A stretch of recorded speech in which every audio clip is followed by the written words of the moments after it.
tá numa tendência de queda de Selic, é muito claro e é muito transparente a visão de que o mercado imobiliário vai aquecer ano que vem. Tem que ser bom para os dois lados. A gente tá do mesmo lado da mesa, né, que o incorporador. A gente tá sentindo as mesmas dores que ele. Então é importante que seja bom para os dois lados. Significa o quê? Que todos os fundos estavam brigando por 20% do mercado e ninguém estava olhando 80% do mercado imobiliário brasileiro. Então, isso é muito relativo. Aí você fala, poxa, mas distratou? Às vezes o distrato é bom pro fundo.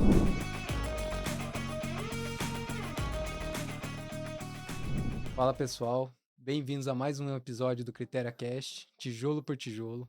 Hoje eu tenho a honra de receber o Diego Siqueira e a Helena Galves, da TG Core, Trinos Holding também. Mas, poxa, uma equipe que eu admiro muito. É um pessoal que realmente está explodindo aí no mercado imobiliário. A TG Core vem captando muito dinheiro com a estratégia deles, principalmente o Tegar 11, que é o listado, né, o flagship da casa, e que traz uma estratégia bem diferente do que a gente está acostumado a ver no segmento residencial, que geralmente está mais ali relacionado aos CRIs, né, aos recebíveis imobiliários. Bom, mas eu não vou ficar aqui apresentando muito o nosso convidado, vou deixar para ele mesmo falar, contar um pouquinho da história dele, da história da Trinos e da Helena também, que hoje está aí fazendo um excelente, maravilhoso trabalho na distribuição dos ativos. Bom, Diegão, um prazer receber você e a Helena, a casa de vocês. Bom, João, muito obrigado. Pô, é um prazer muito grande estar aqui, né? Hoje eu fico muito honrado de ver o João falando bem dos nossos produtos, mas saibam que ele já foi muito criterioso, foi lá visitar a gente para entender a estratégia, fez o trabalho de casa, o dever de casa dele completo, né? Até a gente conquistar, né, o coração do João. Então, pra gente é uma honra, né? Porque cada vez que a gente conquista parceiros estratégicos como a Critéria, pra gente é muito bacana, e ter essa oportunidade aqui de falar com os clientes da Critéria e com todos os investidores, pra gente é muito importante, tá? Então, muito obrigado pelo convite. Bom, meu nome é Diego Siqueira, eu sou um dos fundadores da Trinos e da TG Core Asset, e estou na posição de CEO da empresa, né? A empresa que completou agora em setembro 14 anos de idade, né? Então tem uma estradinha aí, graças a Deus, né? E ela vem com uma estratégia um pouco diferenciada em relação à maioria dos fundos imobiliários do Brasil, que enquanto os principais fundos focam no eixo Rio e São Paulo, né, a nossa tese é levar o dinheiro dos fundos imobiliários para o interior do Brasil e para o empreendedor, para o médio empreendedor imobiliário regional, né? Então, essa tese é uma tese diferenciada que ela só é possível se você tiver uma estrutura robusta de governança, que é a nossa estrutura de tecnologia, né, que faz todo o back-office dessas SPS e permite que essa governança das SPS sejam evoluídas para que os nossos fundos tenham a possibilidade de investir e angariar bons retornos bem interessantes, com uma relação, né, risco-retorno bem otimizada para os nossos investidores. Boa. Bom, acho que nessa linha até, só separando um pouco as coisas, né? A Trinos veio primeiro, depois veio a TG Core Asset, né? Qual que é a diferença dessas duas empresas? Às vezes a gente vê, pô, CEO da Trinos, da TG Core, enfim, o pessoal fica meio confuso. Ótimo. Deixa eu contar, então, um passo atrás para falar de como surgiu, e aí depois eu passo a palavra para a Helena se apresentar. Bom, eu sou natural de Goiânia, né? Minha família é toda de lá, mas em 2001 eu vim para São Paulo, me formei em administração pela Fundação Getúlio Vargas e tive a oportunidade de trabalhar em 2007 numa das maiores gestoras de fundo imobiliário do Brasil. Lembrando, João, que esse mercado estava nascendo naquela época, né? A legislação que criou o mercado de fundos imobiliários é de 93. Em 2004, tinham menos de 10 fundos imobiliários no Brasil. Então, eu entrei lá em 2007. Né? Então, assim, realmente essa indústria estava nascendo. E eu tive a oportunidade de trabalhar numa das maiores gestoras no início dessa indústria. E eu me encantei logo de cara com o veículo fundo imobiliário, porque de uma certa forma o fundo imobiliário aproxima a beleza e o glamour do mercado financeiro com a materialidade da economia real do mercado imobiliário. Porque quando se investe num fundo imobiliário, especialmente como o nosso, de desenvolvimento residencial, esse dinheiro vai para uma SPE, que é uma empresa que é criada para desenvolver o empreendimento. Nessa SPE, ela contrata engenheiros, arquitetos, advogados, corretores, fomenta toda uma cadeia de suprimentos que gera emprego, renda e crescimento econômico, né? Isso me encantou muito porque é a indústria financeira a favor da atividade econômica. Eu falei, cara, isso aqui é muito legal, essa união desses dois mundos, e me deu um clique nessa época que eu decidi focar todos os meus esforços por busca por conhecimento e aprofundamento na indústria de fundos imobiliários. E quando eu comecei a estudar o portfólio dos fundos dominantes na época, uma coisa me chamou muita atenção, que a maioria esmagadora dos fundos restringiam as suas áreas de atuação ao eixo Rio e São Paulo, né? Mas isso é assim até hoje, né? Antes era muito mais. E aí, quando se falava do segmento residencial, João, eles restringiam, além da região Rio e São Paulo, eles restringiam aos grandes incorporadores listados. Cirela, Tecnisa e aí por diante, né? Só que quando a gente pega o market share da soma desses grandes incorporadores listados, eles representavam e representam hoje menos de 20% do mercado imobiliário residencial nacional, né? Significa o quê? Que todos os fundos estavam brigando por 20% do mercado e ninguém estava olhando 80% do mercado imobiliário brasileiro. Obviamente, esse mercado, esses 80%, estava super pulverizado na mão do pequeno e do médio empreendedor regional. E eu cheguei a questionar, falei, pô, por que todo mundo está brigando por 20% do mercado e ninguém está olhando os 80%? E a resposta que eu tive na época, João, é que esse médio empreendedor regional, que representa 80% do mercado, ele não tinha um nível de transparência, de governança, de informação mínimo necessário para receber dinheiro de fundo. Então, por isso, ele era inelegível, ele era isolado do mercado, né?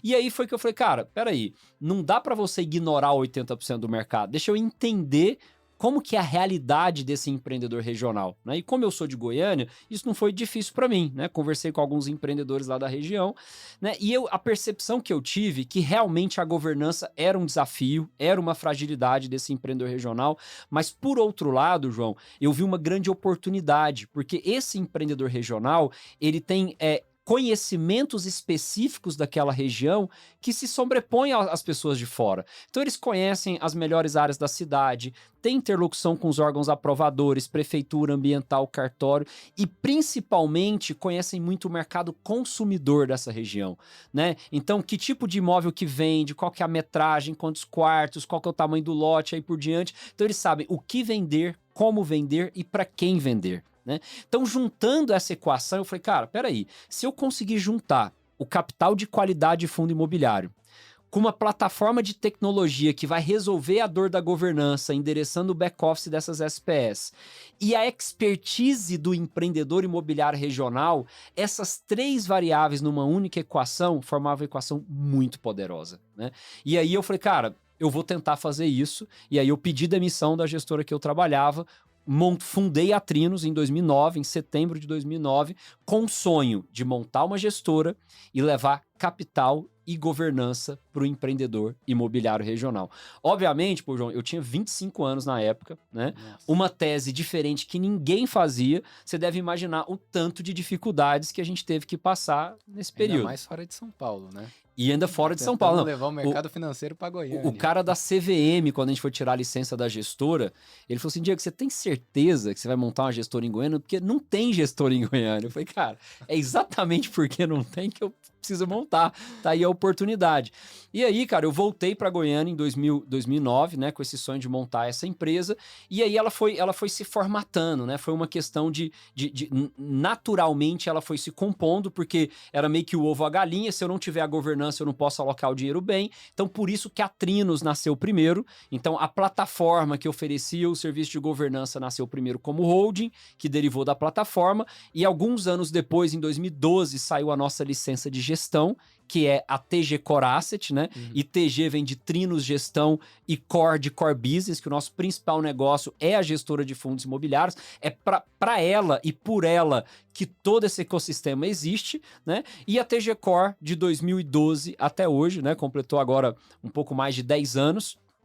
Ela vem nessa bandeira de convencer os investidores, né? Que no começo foi muito difícil, só depois que a gente conseguiu um track record, conseguiu mostrar que essa equação realmente era vencedora, e graças a Deus, e muito esforço e muito suor, a gente vem mostrando e conquistando cada vez mais a confiança, né? De equipes de análise super competente como você e a sua, né? De que essa tese faz sentido, de que essa equação de capital de qualidade do fundo, da expertise do empreendedor regional e uma governança com tecnologia, ela acaba gerando um retorno substancial para os investidores, né? Na média, um pouco maior do que os outros fundos do mercado. Então, os nossos fundos, os fundos da TG Core, vêm se sobressaindo, né? Não só por um retorno um pouco mais alto que o mercado, mas pela baixa volatilidade desse retorno. Se você pegar o nosso histórico de pagamento de dividendo mensal, ele oscilou muito pouco nos últimos anos,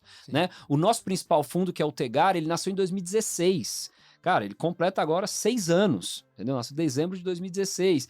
Então, assim, é um histórico razoavelmente longo, com uma estabilidade muito grande de capacidade de pagamento de dividendo, né? Então, essa é a nossa principal tese, essa é a nossa bandeira. Isso nos diferencia da maioria das outras gestoras, o que permite, né, a gente surfar essa estratégia diferente meio que num voo solo, né? A gente tem poucos ou quase nenhum concorrente nessa nossa estratégia. E eu digo mais, Joãozinho, para falar aqui, deixar a Helena se apresentar, a gente só tá começando, né? Tem muita coisa legal para fazer, tem muita disrupção para fazer no segmento imobiliário com tecnologia. Então, assim, quanto mais tecnologia a gente embarcar, mais eficiência a gente leva para o empreendimento, com mais eficiência maximiza o retorno das SPS, que por consequência maximiza o retorno dos nossos investidores. Então é um círculo virtuoso. É um círculo virtuoso que a gente está tentando, né, vem conseguindo engrenar, e agora sem inventar muita moda, que a gente já inventou muito no passado, né? Agora é fazer mais do mesmo, que a gente já sabe fazer muito bem. Sensacional. Eu vou falar, são poucas pessoas que eu conheço que são tão apaixonadas pelo negócio igual o Diego. Não, realmente, mas eu vou falar, de você também demanda muito, viu? Porque CRI de uma estratégia tão diferente não deve ter sido fácil, não. O Diego, eu sei que ele também é skin the game, vem aqui no escritório, faz roadshow, faz tudo, enfim. Tá sempre super próximo, atende todo mundo, mas você que tá ali na linha de frente de distribuição, uma estratégia tão diferente, agora sim que você tá tendo um pouco mais de tranquilidade, mas como é que foi no começo? Não sei se tranquilidade é exatamente a palavra, mas assim, sou sócia da Trinos também, responsável pelo time de RI, então de relacionamento com o investidor, responsável por amolecer o coração do João depois ali de ligar várias vezes, fazer várias reuniões, mostrar, convencer Levar ele em Goiânia. exatamente, convencer ele de ir até Goiânia para conhecer toda a estrutura. Eu tô aqui há 5 anos, vai fazer 5 anos já na Trinos. O tempo passa voando. 5 anos, 2 filhos lá. Ela entrou grávida, tá, João? Eu entrei grávida, eu essa história comecei é bem lá legal. grávida de 3 meses da minha primeira filha. É uma empresa que gera inclusão. Com certeza, ISD 100%. É isso aí. Diversidade. Hoje, inclusive, a gente tava tendo call de diversidade antes de vir pra cá. Mas é exatamente isso. Eu vendo o Diego falar, eu tava me passando um filme aqui na cabeça. Porque quando eu entrei, o fundo tinha 250 milhões, mais ou menos, o Tigar. Que hoje tem quase 2 bi, né? Então, era exatamente isso. Era na unha, era ligando para contato pessoal, era fazendo reunião. Eu cheguei a fazer reunião com um gestor de condomínio de prédio para ver se a gente conseguia captar, enfim. Ver o Diego falando passa um filme aqui na cabeça, mas acho que é válido tudo que a gente fez para construir. Foi difícil no começo. Antes, o Diego sempre fala que a gente era o patinho feio, e a gente conseguiu reverter isso, mas com muita transparência sempre. Acho que isso é um dos pontos principais aqui. A gente precisou ter muita transparência para conseguir conquistar a confiança do mercado. E a gente continua trazendo isso até hoje. Acho que isso foi um facilitador também. Não, até parabenizar aí o pessoal que faz os relatórios, que eu vou te falar, hein? Tá evoluindo cada dia mais, né? Eles são grandes, viu? Tem informação para todo mundo, qualquer coisa que vocês quiserem, entre nos relatórios dos fundos, tem os sites também da Asset, fora que vocês são super acessíveis, né? E sempre que tiver coisa para melhorar a sugestão, a gente é 100% aberto. Não, Isso aí. até falando agora da vez que eu fui em Goiânia, fiquei impressionado primeiro com a quantidade de pessoas, tá? Que acho que para quem não conhece tão a fundo, ou enfim, conhece, mas não sabe, vocês têm mais de 600 pessoas 600 trabalhando. pessoas hoje.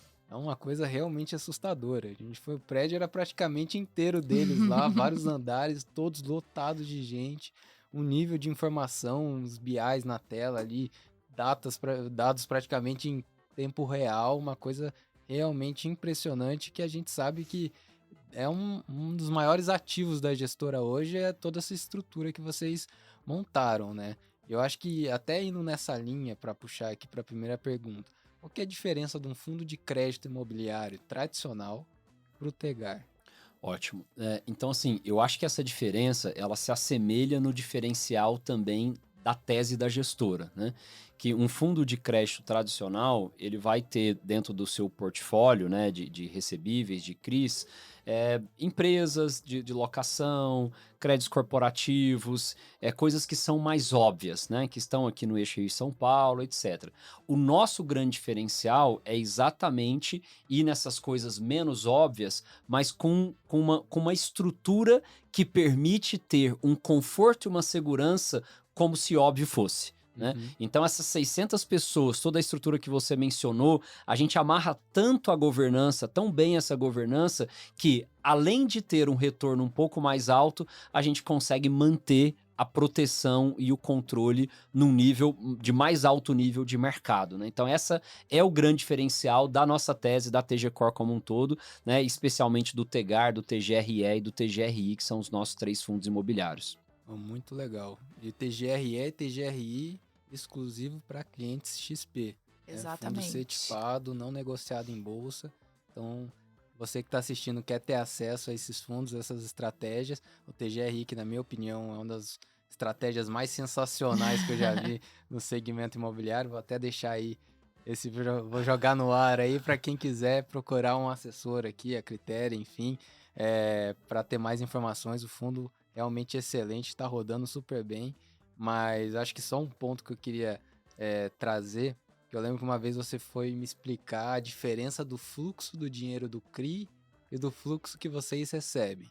Né? Vocês estão recebendo o fluxo ali direto da obra. Explica um pouquinho mais isso. Bom, é porque além das operações de crédito, nós também temos as operações de sociedade, né, que a gente chama de equity. Então, os nossos fundos, os 3 fundos, o Tegar, o TGRE e o TGRI, dentro da política de investimento, a gente pode colocar parte do portfólio em crédito, em CRIs, e parte do portfólio em equity. Nas operações de CRIs, são muito a mesma estrutura que todos os fundos, né? Você normalmente tem uma carteira de recebimento contratada prévia, então você tem um fluxo futuro a receber. O que a gente faz é antecipa parte desse fluxo em que cria-se uma conta escrow, né, uma conta recebedora de 100% do fluxo. Então imagina que cai todo mês numa conta lá R$200 mil. E só que para ele pagar o CRI e amortizar até o vencimento, a parcela do CRI é 100 mil. Então eu recebo 200 mil, que são, imagina, 100 mutuários que juntos pagam esses 200 mil, eu seguro 100 mil, que é a PMT do CRI, e devolvo os outros 100 mil como excedente de garantia para o empreendedor. Obviamente, se tiver algum tipo de inadimplência, né, vamos supor que daqueles mutuários, em vez de pagar 200 mil, eles pagaram 150, é o empreendedor que sofre, porque eu recebo 150, continuo segurando a minha parte de 100 e devolvo 50 para o empreendedor. Né? Então, essa é a estrutura de CRI.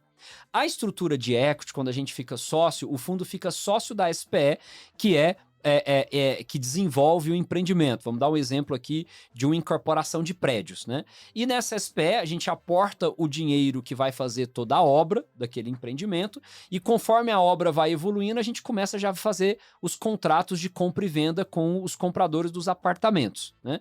E quando a obra termina, esse comprador ou ele reparcela com a própria SPE em mais X meses, ou ele vai lá no Bradesco, num banco, né? Daqui a pouco, quem sabe a XP vai fazer também, mas vai tomar um financiamento imobiliário e pagar aquele imóvel à vista e parcelar através do banco. Então, a gente, como co-desenvolvedor desse prédio, a gente fica com parte do lucro desse ativo. Normalmente, no modelo preferencialista, que a gente tira o nosso dinheiro primeiro, né, corrigido a um custo de oportunidade, e depois a gente divide o lucro com o empreendedor. Então, é uma estrutura que, como a gente tem toda a nossa estrutura de back-office, na contabilidade, na controladoria, na auditoria interna, no orçamento, no suprimento, no contas a pagar, contas a receber, a gente criou um elo de segurança muito forte com essa governança, o que nos dá o conforto de alocar o dinheiro. E aí, nessa estratégia de equity, como é uma estratégia de desenvolvimento, o retorno esperado do equity da sociedade é um pouco maior do que a de crédito. A estratégia de CRI, ele tem um rendimento de aproximadamente IPCA mais 12, IPCA mais 13. Na estratégia de equity, isso é IPCA mais 19, IPCA mais 20. Então, um blend dessas duas carteiras dá um retorno bastante interessante para os nossos investidores, que é o resultado que a gente vem pagando em um dividendo super robusto nos três fundos que nós temos. E mitigando risco também, né? Por conta da estrutura. Porque tem muita gente que fala, poxa, fundo de desenvolvimento, obra... traz mais risco? Sim, teoricamente sim, mas a gente consegue mitigar muita coisa com toda essa estrutura que a gente... Tem um monte de fundo de laje corporativa com prédio pronto, vacância em 80%, 90%. Muita gente me pergunta, como não entende muito a estratégia, fala, Diego, qual que é a vacância dos fundos da TG Core? Não tem vacância, porque a gente não aluga, né? Então todo esse desenvolvimento imobiliário é para venda. Então a gente vai vendendo, o que a gente tem é estoque, né? Que conforme as vendas vão acontecendo, você vai zerando esse estoque. Então a métrica boa é o VSO, é a venda sobre o estoque, né? Então, eu tenho um estoque de 10 unidades. Se eu vendi uma esse mês, então esse 10% foi o VSO nesse mês. 10% sobre o meu estoque eu vendi. Significa que em 10 meses eu zero meu estoque, né? Se eu vender um por mês, por exemplo. Então a gente usa muito essa métrica do VSO, venda sobre estoque, para ver quanto que vai zerando. E aí é importante mencionar que o nosso resultado é uma derivada do resultado operacional da SPE. Então, o insumo é terreno, né? Concreto, tijolo, cimento, etc. Tudo isso vira um prédio. Né? Isso tudo vai custar X. Só que eu vendo por Y, com uma margem de lucro. Essa margem de lucro que o fundo fica com parte dela, e essa margem de lucro que gera o resultado do fundo, obviamente o dividendo para o nosso cotista. Então, basicamente, vocês quando entram no CRI, você vai receber uma taxa ali pré-acordada, uma dívida convencional. Quando você entra no crédito, você está participando do retorno... no equity, desculpa. Você está participando no retorno daquela obra. Isso. Por isso que o retorno é IPCA mais 20. Exatamente. Então aí, para quem tá meio por fora dos termos, né, é literalmente quanto você ganha ao construir e vender aquele prédio. É isso aí.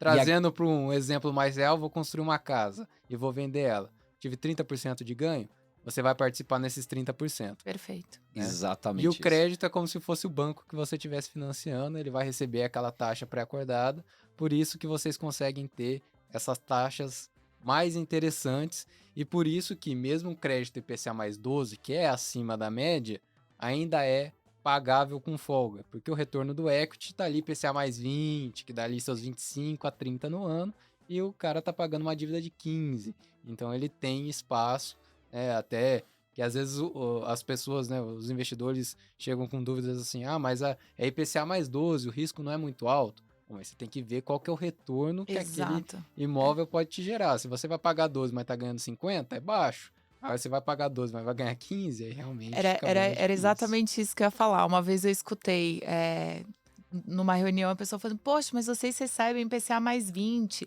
vocês estão enforcando o empreendedor, ele vai quebrar. Não, no equity ele já recebe o IPCA mais 20, ele só tá dividindo o lucro com a gente, porque a gente colocou metade do dinheiro e ele colocou a outra metade. Vocês são sócios. Exato. Então, a gente tá tendo exatamente o mesmo retorno que ele teria com ou sem a Trinos, sem a TG Core. Ótimo.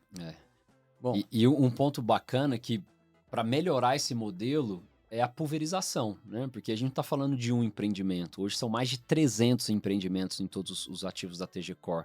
Então é super pulverizado, né? Então o Tegar, que é o maior fundo, são quase 200 ativos, 170. 162. 162 ativos, então é super pulverizado. Então tem ativos que estão mais no início, tem ativos que estão performados, tem ativos que já estão no final, né? Mais de 50% da carteira são ativos performados com obra 100% pronta, então já mitigou todo o risco de desenvolvimento.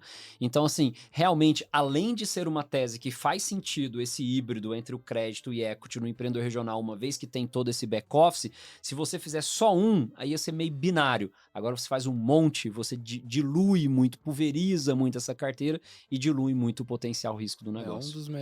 Uma das únicas estratégias que quanto maior ela fica, melhor ela fica. Que geralmente algumas Exatamente. estratégias, quando fica grande demais, o gestor ou tem problemas ali para alocar o dinheiro, ou acaba pressionando o preço de algum ativo específico, mas nesse caso, você só tem 80% do mercado para trabalhar, então realmente quanto maior fica, melhor.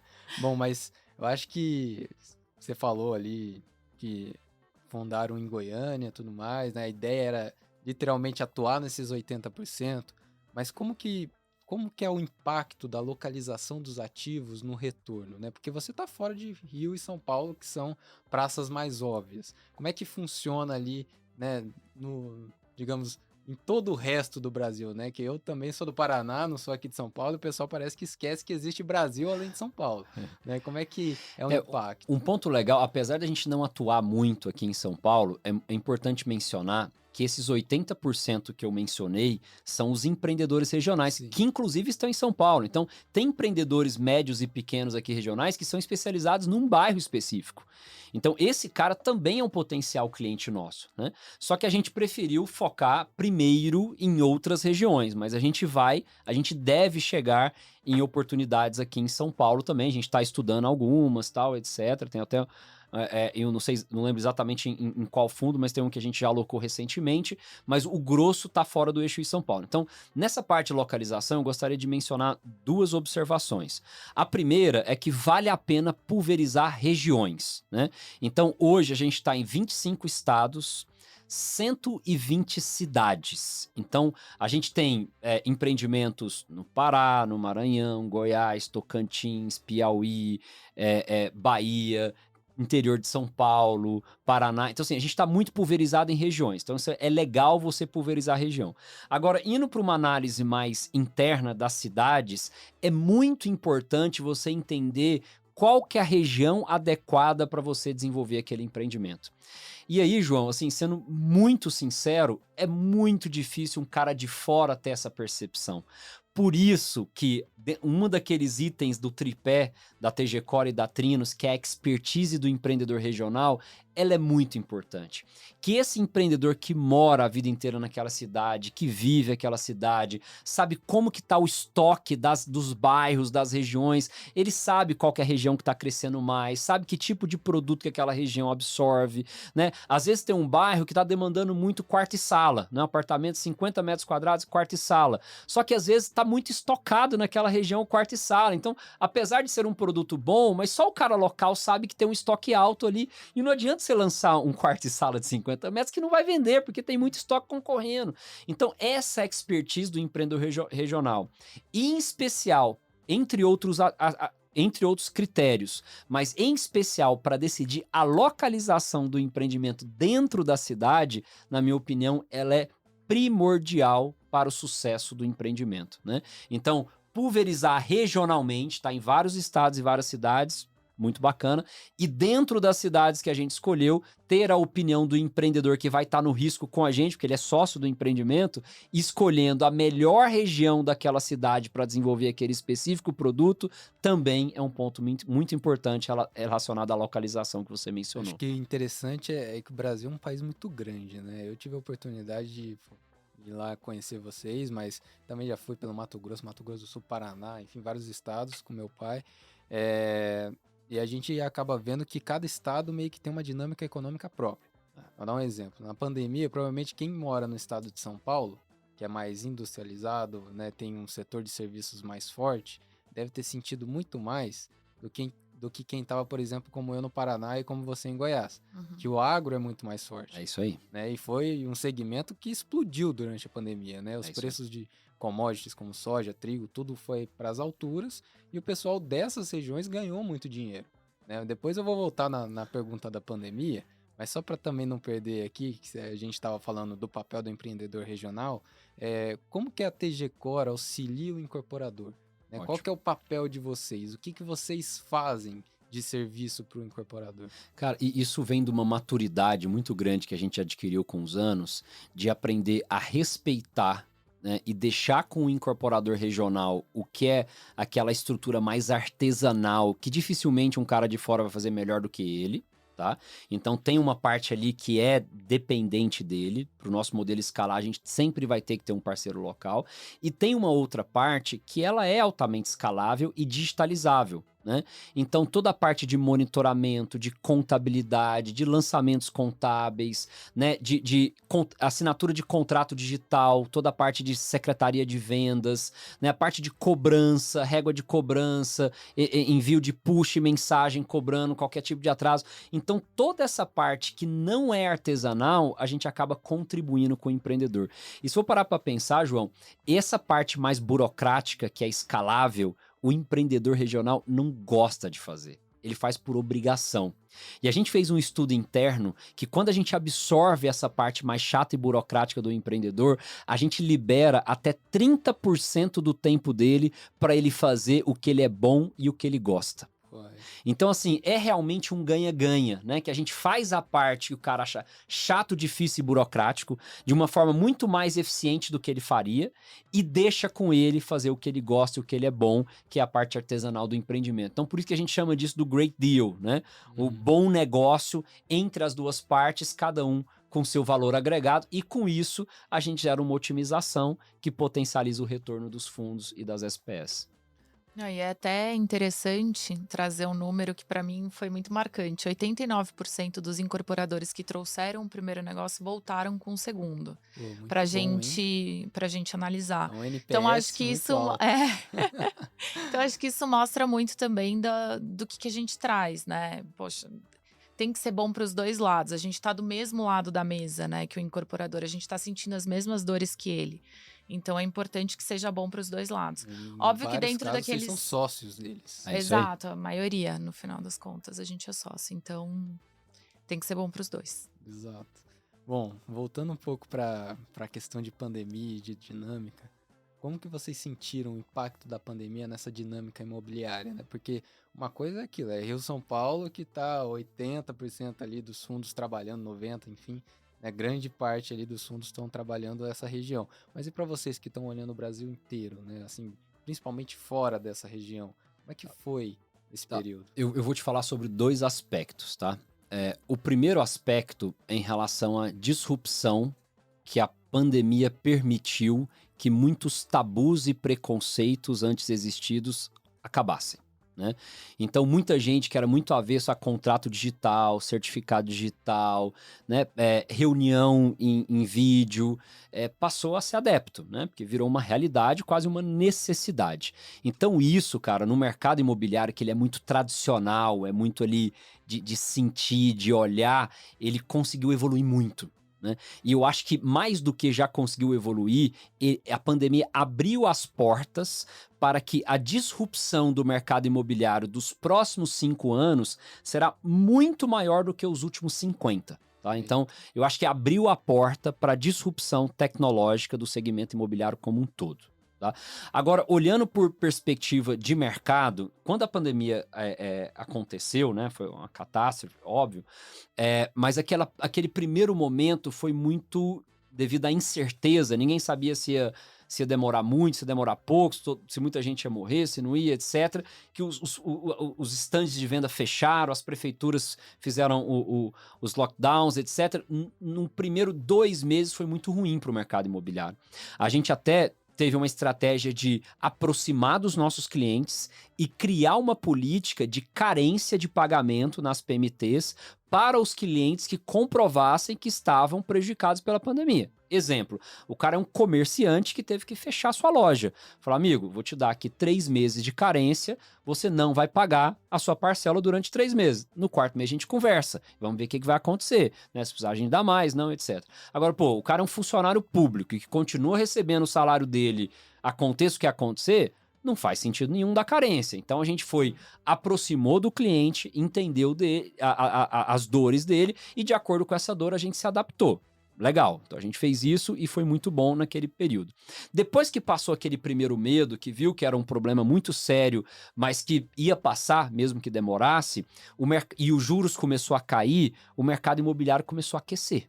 Né? Então os plantões começaram a voltar, os stands de vendas começaram a voltar e os preços e as vendas começaram a acelerar. Então teve um Foi quando boom. o pessoal quis ir pro interior, né? Exato. Também. Foi também. isso aí que Exato. aconteceu. E teve um exatamente boom no isso. mercado. Então, segunda residência, bombou muito interior de São Paulo, né? Interior de Goiás, aí por diante outros estados. Então, assim, teve um boom em geral.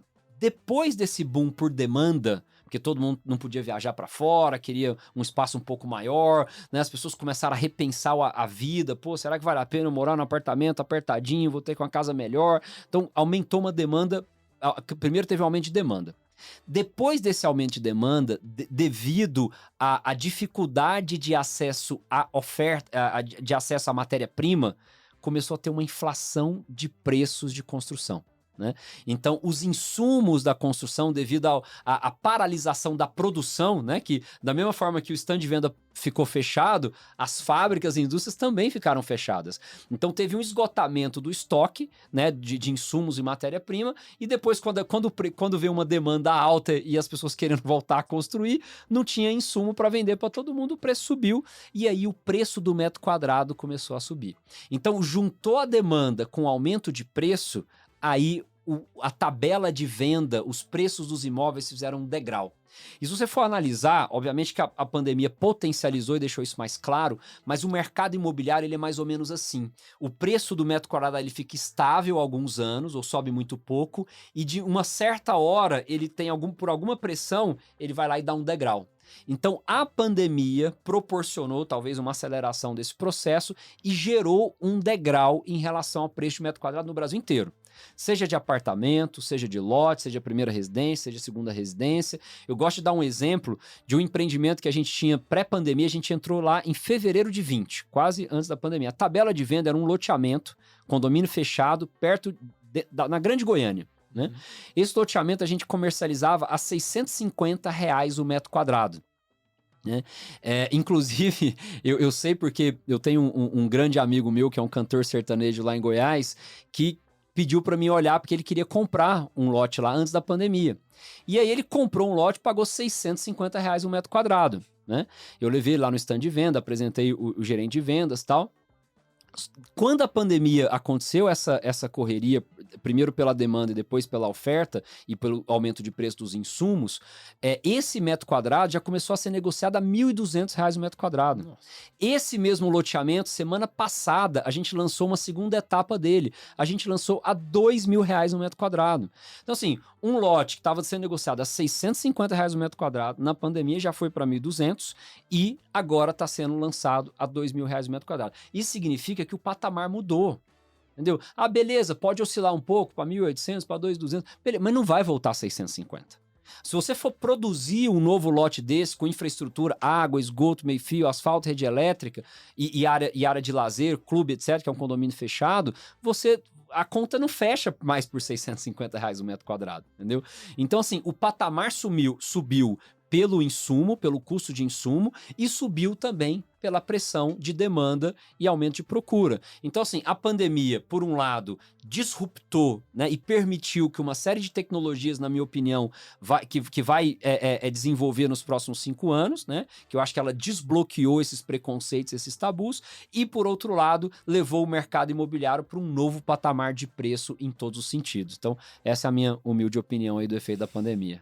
Mas até para entender um pouco mais, preço mais alto geralmente implica numa demanda mais baixa. Como é que você tem sentido a demanda nesse novo nível de preço? Não, inclusive, eu ia até fazer um parênteses aqui, antes da gente falar do preço mais alto, mas até com uma visão muito do fundo. Os ativos que a gente entrou ali pré-pandemia, ele depois quando estava ali no auge da pandemia, que ninguém sabia o que ia acontecer, se estava aumentando muito a inadimplência do fundo, para a gente foi o contrário. Porque justamente como subiu muito o preço, quem tinha comprado a 600 falou: eu não vou deixar de destratar, porque se eu destratar, eu estou perdendo dinheiro. Eu prefiro vender no secundário do que eu pego dinheiro emprestado com a minha família, mas eu não destrato. Então, o fundo ele teve um efeito reverso. A gente conseguiu diminuir a inadimplência Que loucura. nesse período durante e pós-pandemia. Muito bem lembrado e muito bem colocado. Além da gente ter um efeito reverso na inadimplência, que a Helena explicou muito bem, devido ao degrau dos preços, a gente, como os fundos já eram grandes, já tinham um volume razoável, a gente tinha um estoque bacana. E esse estoque também se apreciou.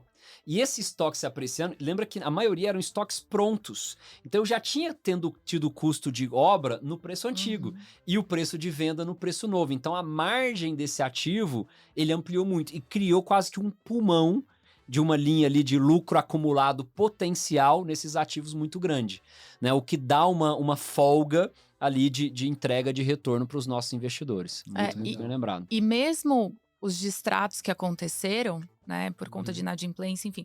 Imagina que eu vendi um imóvel a 500 mil. Hoje o preço tá 1 milhão. Então, mesmo se eu distratar, para mim, muitas vezes é bom. Porque aí eu revendo a 1 milhão. Uma coisa que eu tinha precificado no meu fundo, vender a 500 mil. Então, isso é muito relativo. Aí você fala, poxa, mas distratou? Às vezes o distrato é bom pro fundo. É isso aí. Isso aí, muito bem. E aí o último ponto que você mencionou é como o patamar de preço subiu, não necessariamente a demanda diminuiu, né? Porque esse patamar de preço subiu também, ele aumentou o custo de insumos. Então, apesar do preço ter subido, a margem se manteve. Então, essa é a nova realidade, entendeu? O mercado tá negociando nessa nova realidade. Então, não necessariamente influencia em velocidade de venda nessa situação. O que influencia muito em velocidade de venda é acesso a crédito, a financiamento bancário, né? Que quando a Selic está mais alta, esse acesso a crédito é mais restrito. Quando a Selic começa a cair, o acesso a crédito aumenta e aí, consequentemente, afeta aumento de velocidade de venda, que é o que a gente espera para os próximos meses. Você acabou respondendo a próxima pergunta, né? Que era basicamente como que o corte de juros ia impactar os fundos. Aí, só fazendo um adendo que vocês têm a estratégia de equity, que não tem nada a ver com IPCA, enfim, né? Em tese, você tem um retorno IPCA mais projetado, mas você está olhando mais um retorno nominal do que um retorno IPCA mais, né? Mas o corte de juros, né? Agora tentando lembrar um pouco daquele período, vou falar pandemia, que o juro foi a 2 também, que era uma aberração, mas você que está no mercado há mais tempo, antes ainda do governo Dilma, né? Como que era naquele processo de corte de juros que a gente teve lá atrás? Cara, isso é uma relação bem direta, tá? Então, quando o juros está muito alto, você acaba inibindo investimento na economia real, né? O dinheiro vai para títulos públicos, etc., né? O que gera uma retração econômica, diminui velocidade de venda, restringe crédito e aí por diante. Quando os juros começam a cair, a Selic começa a cair, isso tem um incentivo ao consumo, né? É aquela relação de consumo barra poupança. Pô, se eu poupar num título público, isso vai me dar um retorno muito baixo, eu não vou poupar, eu vou consumir, né? Então, dado esse incentivo de queda dos juros do consumo e o mercado imobiliário não fica fora dessa festa, né? O consumo aumenta, inclusive, no mercado imobiliário e o acesso a crédito, o que permite o consumo do mercado imobiliário aumentar ainda mais, ela é muito realidade com a queda de juros. Então, assim, se a gente for fazer uma análise fria do segmento imobiliário que está numa tendência de queda de Selic, é muito claro e é muito transparente a visão de que o mercado imobiliário vai aquecer ano que vem, se os juros continuar caindo, né? Então, como existe um consenso de que os juros vai cair, a dúvida é qual a velocidade da queda, vai cair mais rápido ou mais devagar, mas é um consenso que ele vai cair, né? O mercado imobiliário, mais cedo ou mais tarde, vai reaquecer. Então, na nossa visão, a gente tem que se posicionar ter bons ativos no portfólio para poder surfar a próxima onda de crescimento do mercado imobiliário e entregar retornos ainda melhores para os nossos investidores e a perspectiva que esse momento está chegando. Então, basicamente, estamos num ciclo virtuoso aí imobiliário, já No há início quase de 2 ciclo. anos, né? Que veio ali com a pandemia, para vocês, no caso, olhando. Na verdade, teve um pico, né? Então, assim, a pandemia jogou os juros para baixo e aí aqueceu muito o mercado. Depois, por causa da inflação, o juros foi obrigado a subir para 13,75. Quando o juros subiu, esfriou o mercado, né? Então, por exemplo, no segundo semestre de 2022 e primeiro semestre de 2023, a velocidade de venda dos empreendimentos esfriaram muito por causa dos juros altos. E agora o Banco Central, que estava com 13,75, já cortou meio para 13,25, mais meio para 12,75 e deu sinalização de que vai continuar cortando.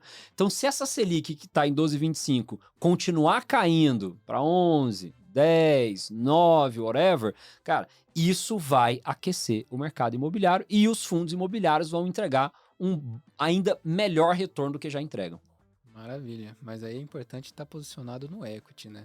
Porque quem está posicionado no CDI+, vai ter um retorninho menor. É porque nas operações de crédito, né, você pode ter operações de crédito CDI+, ou IPCA+, tá? Tem CDI+, muita gente começou a pressionar na época que o CDI estava subindo. Agora, que todo mundo sabe que o CDI está caindo, está todo mundo pivotando para o IPCA+. Nós sempre tivemos IPCA+, mesmo na época que o IPCA diminuiu, né, ou que ele aumentou, né, porque as carteiras imobiliárias são financiadas a IPCA. Tá? Então, quando você, no período de obra, que você corrige o saldo devedor daquele cara que comprou o apartamento, é inflação. No caso, INCC, que seria o par do IPCA, também uma inflação, que corrige aquela parcela. Num loteamento, quando você vende parcelado, é o IPCA que corrige aquele financiamento, aquela parcela. Então, quando você faz um CDI de um ativo que é IPCA, você descasa. Né? Mas, de novo, muita gente, como o CDI estava subindo, pivotou um pedaço para CDI. Mas agora está muito claro que entrar IPCA+, faz mais sentido, uma vez que o CDI agora tende a cair. Pô, maravilha. Acho que, seguindo aqui para o final do papo, as últimas perguntinhas. Bom, uma carteira pulverizada, ela é muito boa, né? Porque ela mitiga risco, mas ela é muito difícil também de você, investidor principalmente, identificar problema. Então, o pessoal chega com muita dúvida. A gente mesmo não alocava muito nesse tipo de estratégia por não conseguir saber o que tinha lá dentro. Sim. Tem algum indício, né, que ajuda aí o investidor a ver a qualidade do fundo e ver também, realmente o fundo da TG Core está indo muito bem, eu analiso essa e essa e essa métrica, eu consigo saber. Ótimo. Cara, eu acho que uma forma mais fácil de você identificar qualquer potencial problema é você analisar a fundo o material de divulgação recorrente das gestoras, né? Então, nós temos o relatório gerencial do Tegar e dos nossos fundos, que são mensais. Todo mês a gente abre todos os ativos, como é que tá a obra de cada ativo, como é que tá a venda, como é que tá a taxa esperada de retorno, como é que tá as garantias dos créditos e aí por diante, né? Obviamente que a gente não pode falar por todas as gestoras, mas a tendência é que as gestoras fiquem cada vez mais transparentes com essas informações. E com essa transparência, você consegue olhar dentro dos relatórios gerenciais e identificar, a gestora, a retorno desse ativo aqui, que era para ser 18, tá sendo 8, está sendo 5, está sendo 7, etc. E aí você consegue identificar um problema. Então, assim, a dica que eu daria é você aprofundar no material gerencial, né? Se você é um médico, um cara de outra área que não tem conhecimento, você tem que ancorar em times de análise, né? Como a Critéria tem o time de análise dela, né? Então, assim, em times de análise, de research, que vão fazer esse trabalho e vão, de uma certa forma, traduzir essa informação mais técnica para uma informação mais simplista, né? A gente tenta, com todos os nossos esforços, já fazer esse trabalho, né? E é uma das grandes missões aí da Helena, que é uma das líderes do nosso time, nossa sócia, de fazer essa comunicação, né? Junto com o time de análise interno que faz os relatórios, né? Mas mesmo assim, mesmo a gente se esforçando ao máximo, tendo a ancoragem de times de análise, por exemplo, como o da Critéria, isso ajuda o investidor a ter uma percepção, né, de onde pode ter ou não problema. Então, assim, olhe muito o fundo que você está investindo, olhe muito os ativos que estão lá dentro, olhe muito os relatórios que a gestora proporciona para você, eventualmente, identificar algum tipo de problema em Acho potencial. que via de regra, quanto mais informação, Melhor. melhor. É Melhor, isso aí. exatamente. Né? Que realmente, quanto mais aberto ali tiver, a operação muito pulverizada, muita coisa, realmente. Mas assim, com o número macro, você já consegue ter uma sensibilidade. Olha, poxa, esse empreendimento tem 97% de venda e tá com de obra e tem 30% de venda, alguma coisa estranha tem, entendeu? Então você consegue, com números macros, já fazer um filtro ali, ter mais ou menos uma noção. E, poxa, quero entender um pouco mais no detalhe. Aí você tem duas opções. Ou a gestora, porque a gente tem o nosso RI, o e-mail do RI, telefone do RI, então Sites todo mundo também, consegue tudo lá. acessar a gente para tirar dúvida da carteira, dos empreendimentos. E tem, obviamente, o assessor, que é o elo principal ali entre a gente. Então, a ideia é a bom. gente fazer o relatório transparente, eu passo mastigado para você, você analisa no detalhe tudo ali, coordena, né, com a equipe, com o time dos assessores, e aí os clientes alocam na gente. Bom, Além do track record, né, assim, e tem uma máxima do mercado que rentabilidade passada não é garantia de rentabilidade futura, mas, pô, você vê um fundo que tem 6 anos, que performa com uma certa estabilidade, sem nenhuma oscilação muito brusca, é um indício de que alguma coisa certa ele está Exato. fazendo, né? Então, um histórico também tem que ser observado, apesar de não pode ser a única variável a ser observada. bom. Até porque no passado a gente viu, o mercado era assim, poxa, pagou 1,50 de dividendo, é lá que eu vou alocar. Não olhava a carteira, não sabia. Aí no mês seguinte, aí, poxa, teve deflação. Aí o dividendo que era de 1,50 foi para 70 centavos. Aí, Ano passado aconteceu muita coisa interessante. Muita coisa interessante. Eu acho que quem está posicionado no mercado, e não só o investidor, mas eu acho que a rede XP, aqui os escritórios, né, todo mundo precisou evoluir mais, né? Tá mais preparado para passar as informações para os investidores, porque uma série de eventos ocorreu e coisa sim. que a gente achava que não ia ver assim tão cedo, né? Começou a ocorrer e eu acho que até liga um pouco na minha próxima pergunta, mas pode falar, Helena. não, eu ia falar justamente que, óbvio, né? Problema a gente nunca gosta, a gente não acha bom, mas eu tenho a percepção, a minha sensação é de que o mercado também evoluiu muito, tanto nas pessoas físicas, sabe? Quando ano passado a gente teve uma série de ruídos,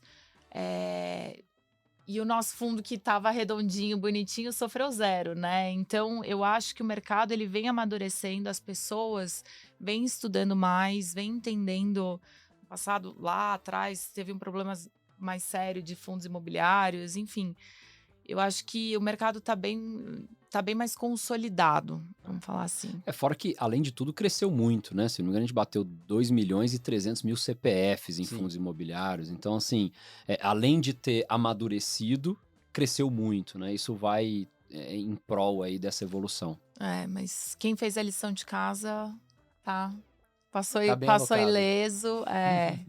Não, mas eu acho que foi uma lição, foi um momento importante. Eu particularmente achei que a gente ia sofrer um pouco mais, mas foi bem. Sempre acontece, né? Por causa de um ruim, outros bons É, sofrem, né? Mas a gente tá começando a ver que isso não não, necessariamente vai exato. ser uma verdade para sempre. Não, quem fez a lição de casa, quem tá com uma carteira redonda, quem não tem problema, quem Não tá escondendo nada.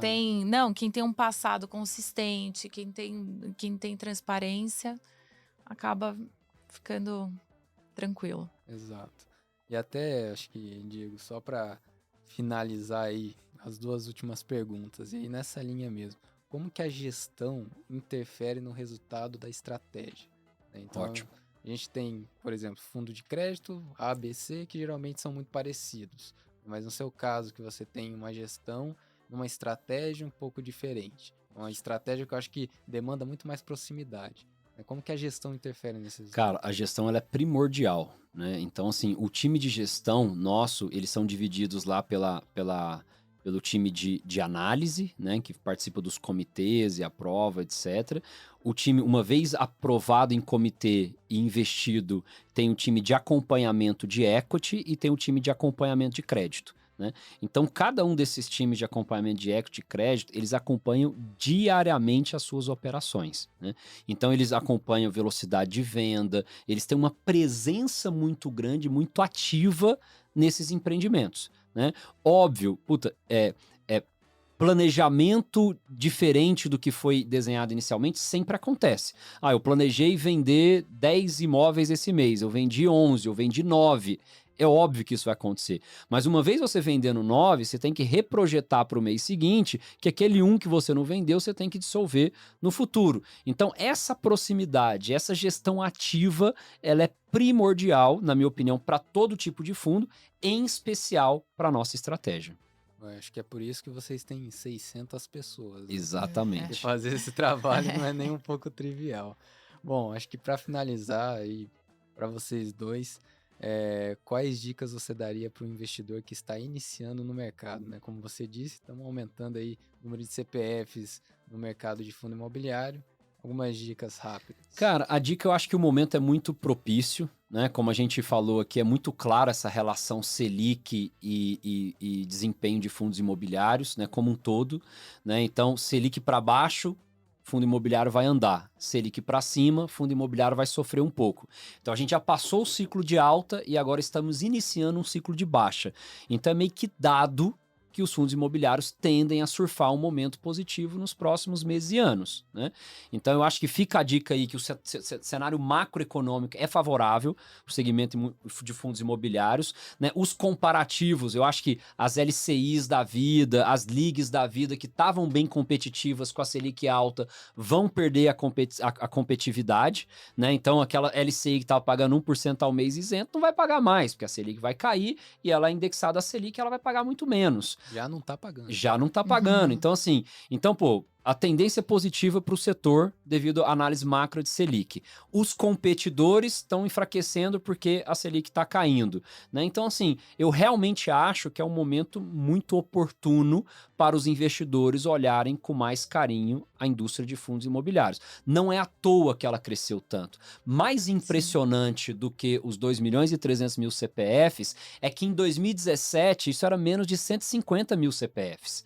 Então, há 5 anos atrás, esse negócio saiu de 150 mil CPFs para 2 milhões e 300 mil CPFs. Então, assim, não é à toa esse crescimento, né? Um produto que gera uma segurança pela familiaridade do ativo, porque é imóvel, tem um prêmio de retorno consistente devido aos retornos aí na média acima de 1% ao mês isento. E além de pagar dividendo mensal para o investidor isento de imposto de renda, cara, realmente é um produto... liquidez também, né? E uma liquidez no secundário, tem muita tem uma no nosso liquidez caso, a gente tem uma alta. liquidez muito boa. Então, então, assim, realmente são características que agradam a maioria dos investidores, e especialmente os investidores da cultura do brasileiro, né, que historicamente sempre investiu em imóvel, sempre gostou de imóvel e tem isso como conceito, né? Então, realmente acho que as perspectivas para a indústria como um todo é muito positiva, né? E aí, óbvio que cada investidor tem que fazer o trabalho, seja próprio,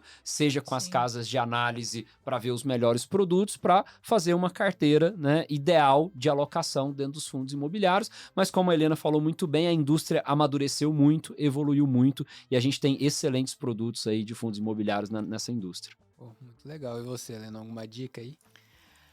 Muito em linha, eu acho que assim, primeiro ponto é estude e entenda a sua carteira. Não olhe o dividendo do mês passado e acha que só porque o mês passado foi bom. Então, poxa, entende de mercado, a gente tem hoje fundos nichados. Acho que diversificação é um ponto-chave. Diversificação de carteira. E quando eu falo diversificação de carteira, não adianta você alocar em 10 fundos de logística, que você não está diversificando nada no final do Exato. dia. E assim, puxando até um pouco a sardinha para o nosso lado, o nosso fundo é um fundo que traz uma diversificação muito grande, Regional, regional, o estratégia. perfil do portfólio, o perfil da carteira. Então, ele naturalmente já traz essa diversificação. Então, acho que os nossos fundos têm que estar sempre ali. na parcela, tendo uma parcela de alocação dentro dos fundos imobiliários. Mas é isso, usa tanto o assessor como os relatórios que vocês fazem, né? Os estudos que vocês fazem, que outras casas fazem. Você tem uma série de casas de research que, poxa, tem gente ali que só faz isso, né? Então, acho que a minha principal dica é diversificação. Muito bom. Só agradecer muito aí o tempo de vocês, a presença, parabenizar pelo trabalho. O Diego e a Helena são pessoas aí 10 que a gente conversa sempre. A Helena, coitada, agora eu virei um posso dizer, enche o saco dela É quase nada, toda é semana. nada. Uma Eu fico coisa feliz. inacreditável. É importante, porque a gente está circulando bem aqui. Acho que as dúvidas são sempre boas e fazem a gente amadurecer. Inclusive, tem muita dúvida de coisas que pra gente era meio que óbvio, e aí quando vem, você fala, poxa, eu não tinha talvez parado para pensar por esse ângulo, desse lado. Então, dúvidas, questionamentos são sempre bem-vindos e é o meu trabalho, tá? E assim, eu queria só última coisa, a gente tem, como a Helena falou, várias formas de acesso à informação, né? Então a gente tem o Instagram da Trinos, que é o @SomosTrinos, que fala de todos os ativos, dos empreendimentos, né? Tem o meu Instagram pessoa física, que é uma ferramenta de trabalho que a gente divulga todo o trabalho da Trinos e da TG Core, que é o @Diego Siqueira S, além do site, né, da TG Core, tgcore.com.br, tegar11.com.br. Então fiquem à vontade para acessar. E por último, queria parabenizar, né, todo o trabalho. Eu sou particularmente um fã aqui do trabalho da Critéria, né? E essa atitude aqui do podcast de mostrar cada vez, trazer mais informação, só valida a visão de vocês de estar cada vez mais evoluindo o mercado e contribuindo com a melhor forma do brasileiro investir, né, no mercado financeiro. Parabéns aí pelo trabalho que vocês estão fazendo. Obrigado, Diego. Bom, pessoal, só acho que o último recado o fundo da TG Core realmente é excelente. Traz um viés de diversificação muito interessante, como a Helena disse, e tá na nossa carteira da Critéria. Tá uma carteira que a gente fez em parceria com a Eleven Research, tá? E que qualquer cliente pode ter acesso, tá? Só buscar ali os canais da Critéria ou algum assessor da Critéria. Bom, pessoal, agradeço novamente a presença, a todos também que assistiram a gente até agora. Um abraço a todos. Obrigado, pessoal. Obrigada. Bons negócios.